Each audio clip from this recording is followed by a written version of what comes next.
McCain Elementary. It's Mrs. Roberts, and I'm at the Experience Children's Museum here in downtown Erie. And I'm gonna, over the next few weeks, show you lots of different cool exhibits they here at the museum. And I'm here to kick off our Kick Cabin Fever Wellness Program. We're gonna have an 8-week program that McCain students, their families, and all of our teachers and staff can do together to be healthy and have some fun during kind of the boring winter months and this crazy pandemic.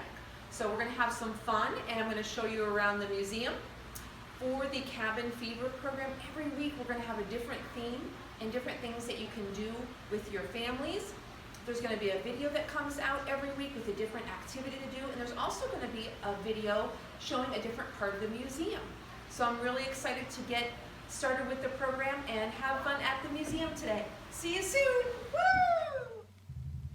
Hi McCain, it's Mrs. Roberts, and I'm here to kick off our Cabin Fever Wellness Program. And I'm really excited to get this program started. And this is the first week, so we're going to be talking about walking this week.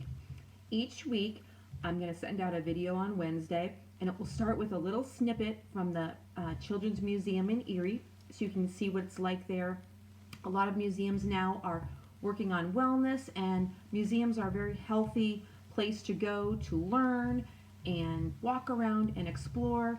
And that's kind of what the program is about. It's a wellness program. So it's not just about physical activity. There are actually six aspects of wellness or health. That's environmental health, social health, emotional health, intellectual health, and your physical health, and your spiritual health. So there's many aspects to being healthy. So we're going to try to hit on all of those with our program. And each week there's going to be a different speaker. So what will happen each week is you'll see a little bit from the museum, and then you hear me introduce the speaker, and then they will have their video about the theme for the week. So it should be fun. This is something we're going to do with our families, and we'll have some prizes here and there. So it'll be very exciting. So I'm excited to see all of us taking good care of ourselves during this kind of tough time of year in the winter. So today we're going to talk about walking, and of course I'm Mrs. Roberts. And before I became a teacher, I was a fitness instructor for about 15 years, and I worked at the Glenwood YMCA in Erie and also at Lecon Medical Fitness and Wellness Center. And then after I became a teacher, I actually went back and studied exercise science. So this is something I really like to do to talk about health and wellness. So we're going to talk about walking, the benefits of walking. You know, some people might say, well, what is there to talk about? Walking is walking. Well, there's ways to do it safely, and there's so many benefits that maybe we don't think about when we walk. A lot of us, our lifestyles have changed because of the pandemic, and sometimes it changes a little bit in the wintertime because it's not as easy to go out and walk or safe if it's slippery with ice. But now with the pandemic and social distancing and being home more, we might be getting less physical activity, less walking. I'm always amazed when I talk to my friends and family that live in big cities because they have to walk everywhere. And so they get lots of walking. And like us in McCain, we don't walk to school. We ride the bus, or we get dropped off. So adding more walking into the day, whether we're an adult or a kid, makes us healthy. So we're using our bodies. So what we're going to do first is we're going to go through a full body workout with exercises that can help us be strong when we're walking. And walking can be on a sidewalk, on pavement or blacktop. It can be on a trail. It can be on a treadmill. It can be on sand. And it's really important to mix up where we walk. Because if we always walk flat with no hills on the pavement, that's a lot of impact on our body. And we want to stress our body, our bones. When we touch the ground, our bones get stronger. So it's really important that we do, but it's good to mix it up. So when you're hiking or walking on dirt or trails, you're using your muscles a little bit differently. It's important to have good shoes on, supportive shoes if you're walking outside. Today, I have no shoes on because I'm inside. And when you're inside, I think it's a good idea to not wear your shoes because then you depend on those muscles in your feet to get stronger. So when I'm doing exercises at home, I try not to wear my shoes so that my feet muscles can get stronger. And so we're gonna start with those first. So get your feet ready. So when we're walking, there's lots of muscles and body structures that are supporting us, right? So if I'm walking, I'm walking, I'm depending on my legs, my feet, my ankles, my upper body, everything. So it's important that I have good posture and that I'm careful where I'm walking. And so we'll talk a lot in this program about being mindful of our exercise, even if it's walking. And we talk about this at school, and maybe some of your students have shared this with moms and dads, that when we are leaving the gym, for example, we're going from the gym floor to the sidewalk, to the blacktop, to the grass. So we're aware, we're doing a little bit of mental practice about where we're walking. So if we're walking on a trail, we're looking out for roots, we're looking out for holes, we're being careful. So that helps keep our mind alert and we don't get as bored because we're looking around at our environment. So trails are super fun to walk on. And when you're walking on a softer surface, it actually is harder for your cardiovascular system, for your heart and your lungs, and a little bit easier on your body. So it's good to mix it up. So the first thing we're going to do is I'm going to lower my iPad here so you can see what I'm doing with my feet, okay? And all I'm doing is pointing and flexing. So the big thing to think about with any type of exercise is range of motion. Every different way our bodies can move, we want to move it in that direction. So we want to rotate our ankles both ways. We want to point and flex. So that's to help strengthen our feet and help with that flexibility. Because the more flexible you are, if you trip and fall and roll an ankle, you're less likely to get hurt if your body is used to moving that way. So flexibility helps us prevent injury, and also it just keeps us healthy. Okay, and the other thing that we're going to do, of course you want to do that on the other foot, point and flex and rotate.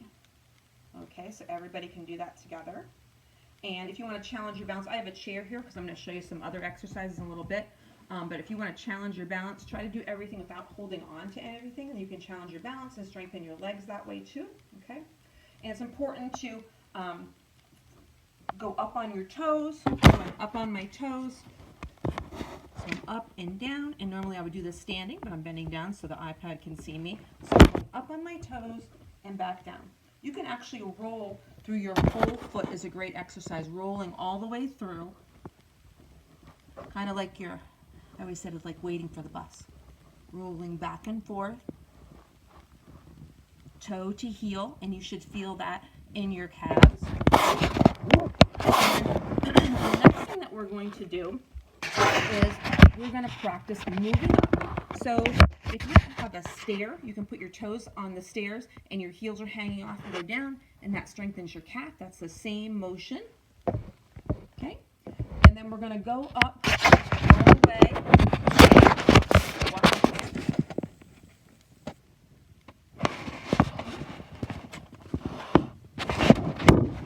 Make sure you can see me.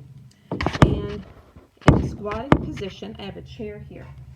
And we're going to start off, when you're starting off, building those leg muscles, just like you're sitting on a chair. Sit down, don't sit down all the way, and back up, down, and back up. So don't go all the way on the chair, but the chair is there if you need it. So I'm just bending my knees and not touching the chair. So now my next step is to go all the way back in the chair, and I'm going to stand up without using my hands. Okay? So you put your hands wherever you want, and up and down, up and down. And then the last one, you can hold it, okay? And then the next step would be to take the chair away, and we're just going to do freestanding squats. So I say pretend like you're sitting on a chair, but you're not. You want your shoulders stacked over your hips and your weight in your heels, and all the way down. So you want your body to lower, but you do not want those knees to go too far over the toe, and your weight is in your heels. That keeps you from leaning forward and putting stress on your knees. Okay. And the next thing that we're going to do for our legs is practice different balance and range of motion. So again, a lot of times when we get injured, it's because we are moving in a direction that we're not used to doing. So just taking your leg forward, side, back, circles, okay? Or open and close like a door. Okay, same thing on the other side.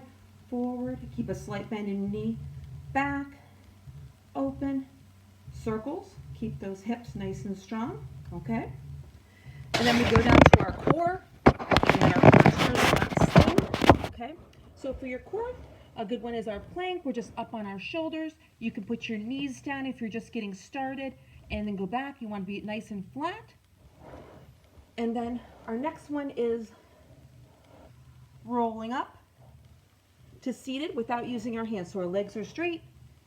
Put your hands wherever so you don't get tempted, and go to sitting up. Okay? And the last thing we're going to do is for our posture. So often when people are going up an incline over a steep hill, they're leaning forward. Okay? So you want to keep a low center of gravity, keep your knees bent, and when you're going up the hill, use your arms. You want to use your arms. When you're walking or standing or sitting, your shoulders should be stacked directly over your hips.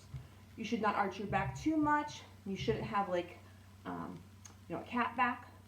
It should be like a neutral spine. So just kind of relaxed and like this. So if I'm like this, or if I'm like that, I'm going to cause some stress. Okay? So those are about it. You want to always be relaxed. Enjoy walking with your family and friends. I'm going to attach some resources for you. Set a goal for yourself. Even if you increase by 10 minutes a day, or try to walk, 10 minutes here, 10 minutes there, taking the stairs, parking far away, at a grocery store, all these things add up, and it's good for not only for your body, but for your mind. See you soon.